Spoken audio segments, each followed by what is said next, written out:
রাসূল সাল্লাল্লাহু আলাইহি ওয়াসাল্লাম বলেন, ইত্তাকু দাওয়াতাল মাজলুম ওয়া ইন কানা কাফিরান ফাইন্নাহু লাইসা দুনা হিজাবান। মুসনাদে আহমদের 12577 নম্বর হাদিস। আল্লাহ রাসূল বলেন, ইত্তাকু দাওয়াতাল মাজলুম, মাজলুমের বদদুয়া থেকে বেঁচে থাকো।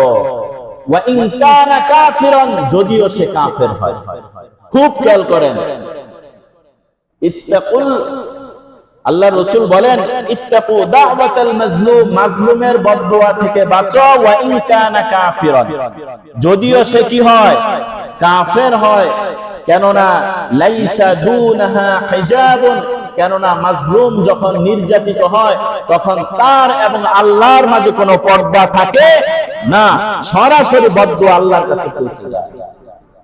আজকে আপনার ক্ষমতা আছে, রিকশাওয়ালা অনেক দূর গেলেন, 50 টাকার ভাড়া দেন, স্যার টাকা দেন, দিলেন 20 টাকা। রিকশাওয়ালা কয় যে স্যার এখানে তো 50 টাকা ভাড়া, আপনি 20 টাকা দিলেন। তো বেটা চিনস আমি কে? আমারে চিনস? তা আমার তো চিনা দিয়ে দরকার নাই, আমার তো টাকার দরকার। 50 টাকা ভাড়া, আপনি আমার 50 টাকা দিলেই কি চলবে? আমি 50 টাকা চিনি, আপনার চিনার আমার কি নাই, দরকার নাই। এবার নেতার শরীরটা কত গরম হয়ে গেছে, হইছে কিনা? এবার দে 20 টাকা দে। 20 টাকা নিয়া ওই দরিদ্র আর অসহায়ের গালের মধ্যে একটা থাপ্পড় লাগাই দিল, যা এবার যা বিচার নিয়া আয়।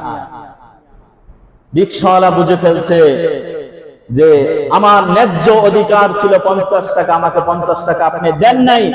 20 টাকা দেওয়ার পর খারাপ আচরণ করেছেন, পরে 20 টাকা নিয়ে আমার উপর জুলুম করেছেন, আমাকে থাপ্পড় দিয়েছেন, আর করেছেন বিচার নিয়ে আসতে।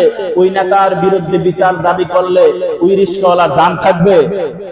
রিকশাওয়ালা বুঝে ফেলছে যে আমার টাকার প্রয়োজন নাই, ব্রেকটা ঘুরাইয়া পেট্রোল মারে আর ওই মালিকের কাছে সে বদদুয়া করে দেয়, আল্লাহ আমার উপর যিনি জুলুম করেছে আমি পারি নাই, তুমি এর সাক্ষী থাকো, তুমি তার বিচার করে দাও।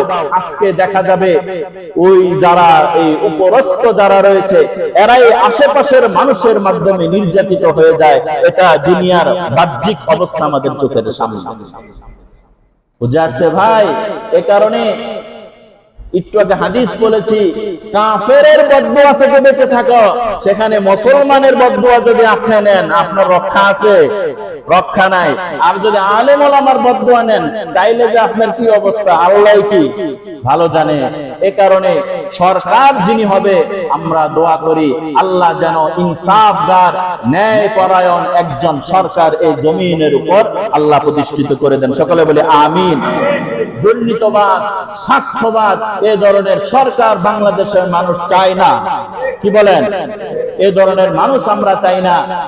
যারা দীর্ঘ সময় লুটপাট করে, একদল লুটপাট করে খেয়ে গেল, আবার আরেক দল বললো আইসা আমরা দেখামো, আরেক দল আইসা তারাও লুটপাট করলো, এরাও বললো জনগণ আমাদের সাথে, পরে যারা আসবে তারাও বলবে জনগণ আমাদের সাথে।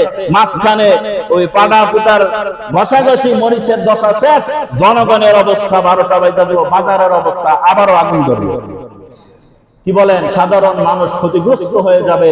এ কারণে প্রতিটা মানুষের উপর জিম্মাদারি, 1 নাম্বার কথা হচ্ছে আমি নিজের উপর জুলুম করব না।